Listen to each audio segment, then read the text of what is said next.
하나님의 말씀은 출애굽기 21장 27절에서 36절의 말씀입니다.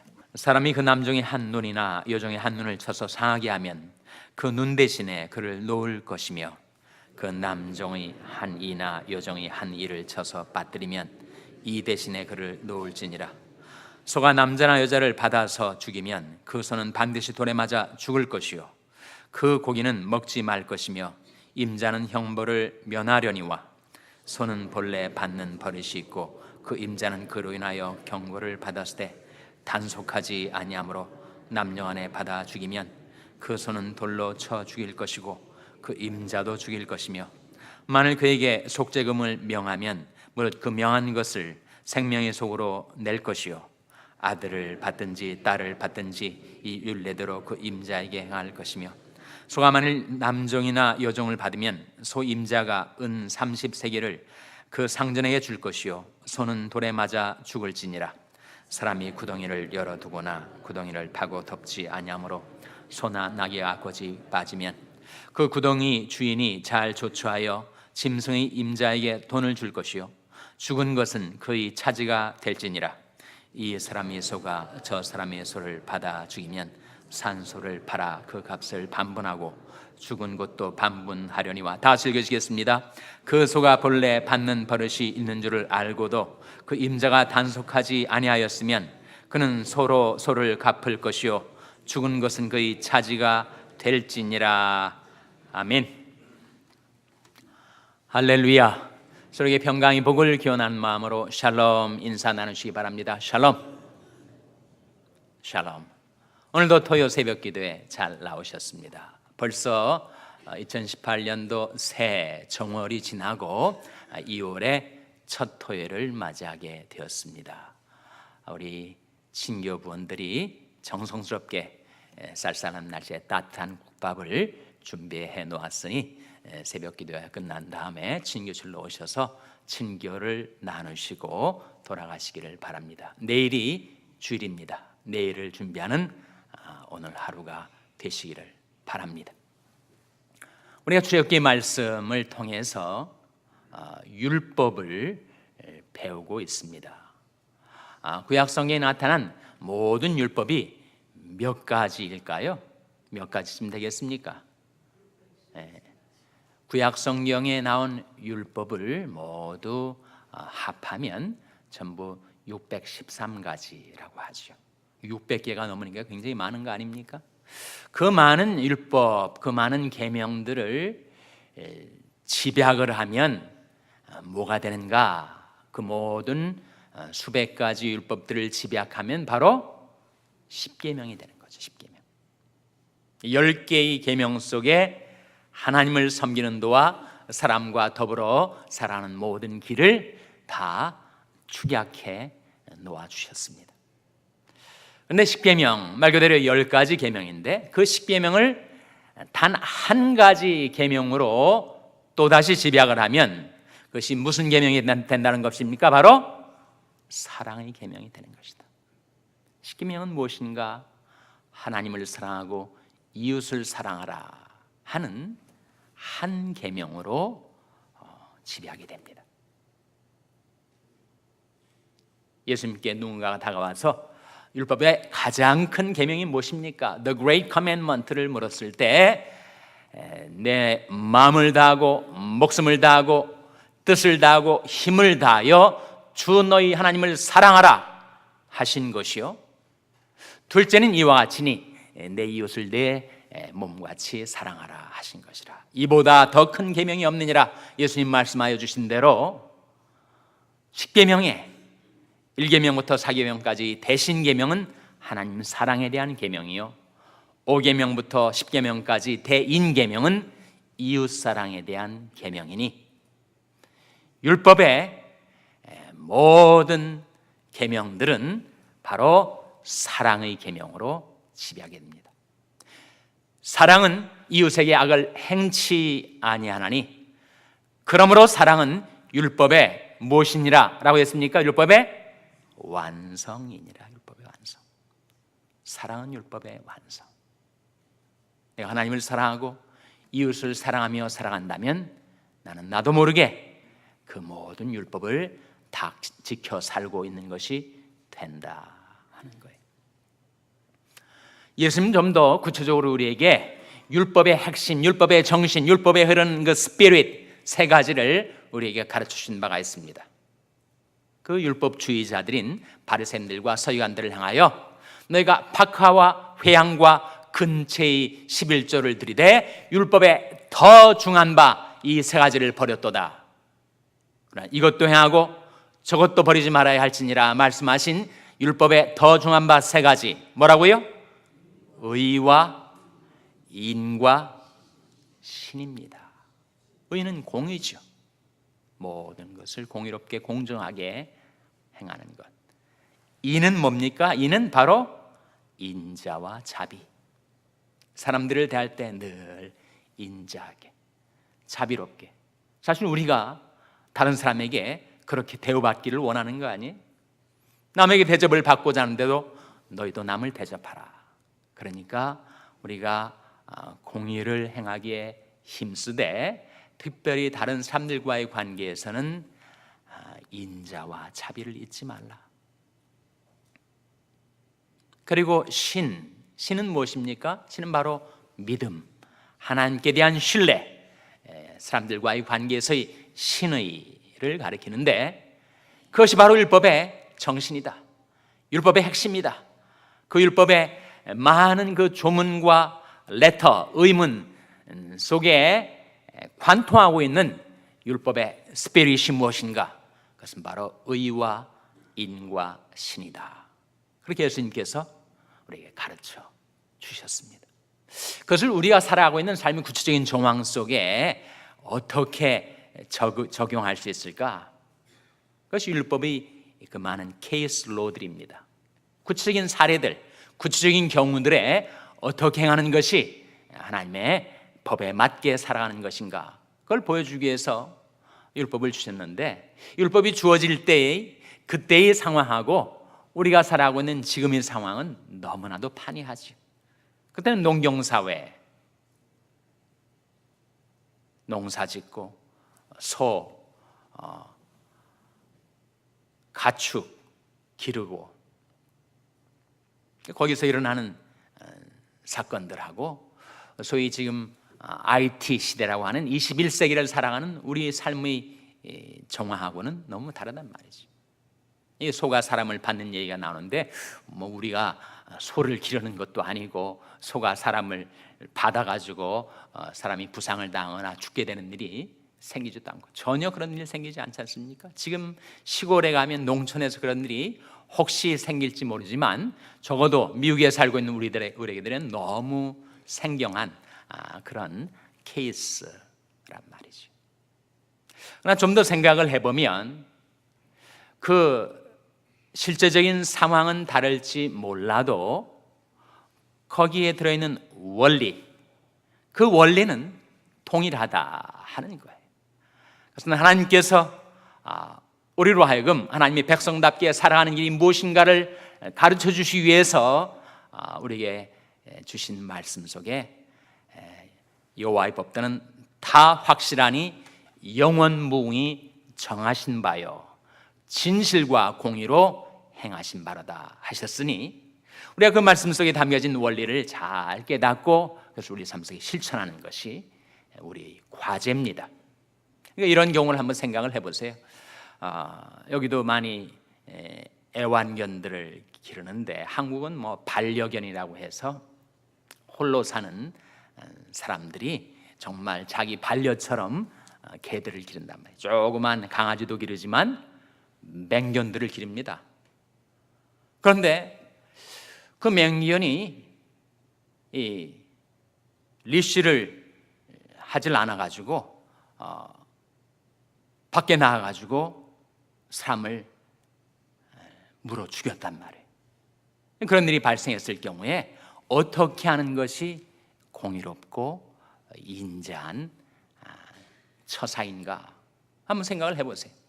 아니 지금 맹견을 기르던 자기한테는 반려견이겠지만 그 무시무시한 개가 나가가지고 사람을 물어가지고 죽였어요.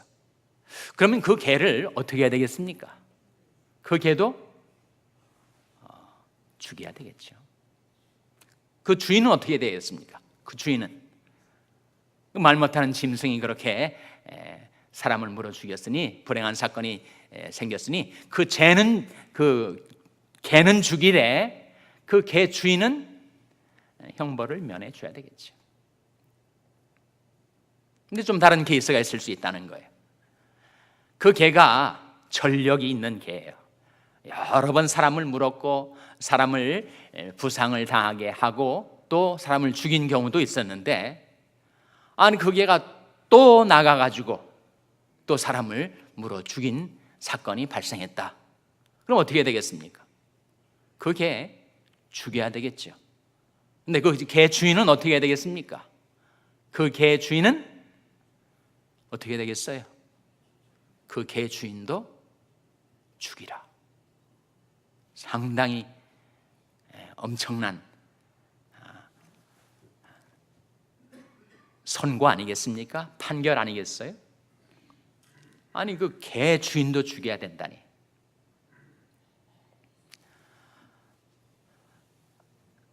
그 개에 물려서 죽임을 당한 가족들의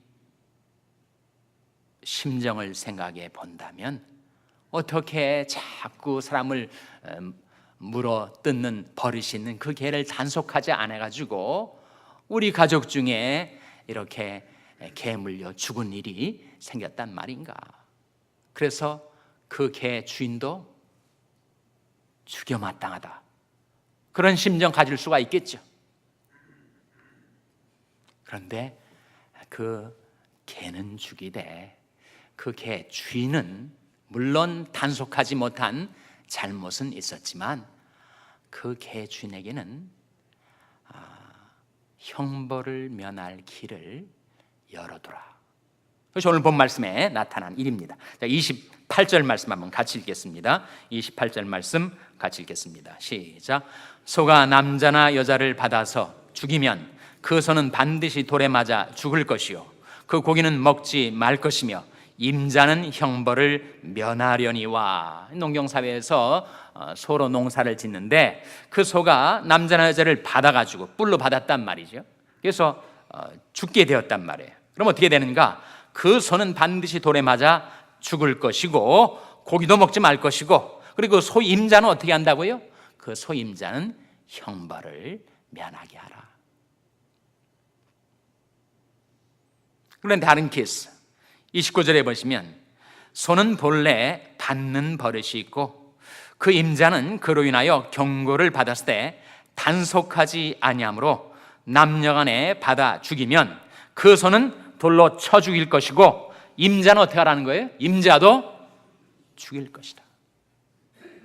왜 이렇게 엄격한 계명이 나온 것인가? 아니 전력이 있는데, 그런 사고가 계속 터졌는데 왜 단속하지 않았는가 하는 책임이 그 주인에게 떨어진다는 거예요.